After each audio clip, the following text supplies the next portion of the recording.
Nagendra Babu megastar Chiranjeevi బ్రదర్గా ఆయన అందరికీ తెలుసు. అన్నయ్య ఇన్స్పిరేషన్తో ఎంకరేజ్మెంట్తో యాక్టర్గా ఎంటర్ అయి ప్రొడ్యూసర్గా డెవలప్ అయ్యారు. ఈరోజు నాగబాబు గారి బర్త్డే. చిరంజీవి కొండవీటి దొంగలో ఈ అడవిలో బాటసారిని కనిపించని ధర్మానికి అన్వేషణి అంటూ ఆయన చెప్పిన డైలాగ్స్ ఎప్పటికీ గుర్తుంటాయి. రాక్షసుడు, రుగరాజు మూవీస్లో మంచి క్యారెక్టర్స్ చేశారు. ప్రొడ్యూసర్గా మారి అంజనా ప్రొడక్షన్స్ బ్యానర్పై రుద్రవీణ వంటి బెస్ట్ మూవీతో నేషనల్ అవార్డు విన్ అయ్యారు.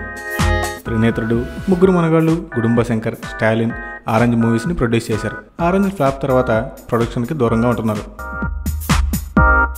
అన్నయ్య చిరు, తమ్ముడు పవన్తో పాటు చెర్రీ, సాయి ధరమ్ తేజ్తో కూడా ఆయన యాక్ట్ చేశారు. ఆయన సన్ వరుణ్ తేజ్ ఇప్పుడిప్పుడే హీరోగా గుర్తింపు తెచ్చుకుంటున్నాడు. డాక్టర్ నిహారిక త్వరలో హీరోయిన్గా ఇంట్రడ్యూస్ కాబోతుంది. నాగబాబు ప్రస్తుతం బుల్లితెర, వెండితెర షూటింగ్స్తో బిజీగా ఉన్నారు.